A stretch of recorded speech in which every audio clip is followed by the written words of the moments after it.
नमस्कार मंडळी, मी स्वप्नाली तुमचं आपल्या चॅनलवर स्वागत करते।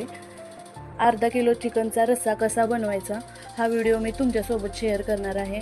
आता श्रावण संपला, गणपती गेले, आता नॉनव्हेज खायला काय हरकत नाही। चला तर मग बनवूया। अर्धा किलो चिकनचा रस्सा बनवण्यासाठी अर्धा किलो चिकन घ्यायचं, मीठ टाकून व्यवस्थित गरम पाण्याने धुवून घ्यायचं 2-3 वेळा आणि नंतर हळद, मीठ, लसूण, कोथिंबीर आणि खोबरं, अद्रक व्यवस्थित मिक्सरला मिक्स करून बारीक करून घ्यायचं आणि चिकनमध्ये मिक्स करून मॅग्नेट करायचं आणि नंतर थोडंसं तेल टाकून कुकरमध्ये उकडून घ्यायचं। सुरुवातीला जे ते मिठाचं पाणी निघतं त्या मिठाच्या पाण्यातच चिकन शिजवून घ्यायचं आणि नंतर थोडंसं कोमट पाणी करून त्याच्यात वतायचं। चिकन शिजेपर्यंत आपण चला रश्श्याची तयारी करूया। एक कांदा व्यवस्थित भाजून मिक्सरला बारीक करून घ्यायचा, नंतर तो कांदा व्यवस्थित तेलात भाजून घ्यायचा। नंतर वाळलं खोबरं मी अगोदर भाजून घेतलंय आणि नंतर ते त्याच्यात टाकायचं, ते पण तेलात व्यवस्थित अजून एकदा भाजून घ्यायचं, तेल सुटेपर्यंत भाजून घ्यायचं। आणि मटन मसाला मी इथं वापरत आहे, माझ्याकडे मटन मसालाच होता म्हणून मटन मसाला आणि काळं तिखट घालून व्यवस्थित तेल सुटेपर्यंत भाजून घ्यायचं तेलात।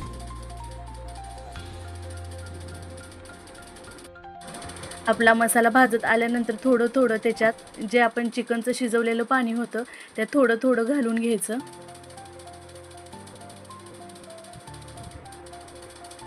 अगोदर सुरुवातीला चिकन व्यवस्थित शिजलंय का बघायचं, शिजल्यानंतर मग ते पाणी थोडंसं त्या मसाल्यात घालून मसाला भाजून घ्यायचा अजून एकदा,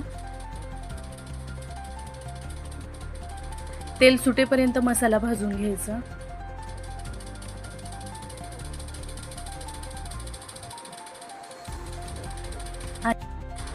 आणि नंतर मग ते शिजवलेलं चिकन आणि मिठाचं पाणी ह्या मसाल्यात टाकून व्यवस्थित मंद आचेवर उशीरपर्यंत शिजवून घ्यायचं।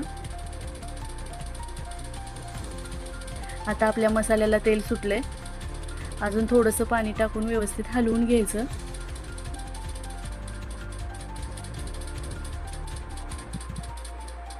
आणि वरून कोथिंबीर टाकून गार्निशिंग करून घ्यायचं।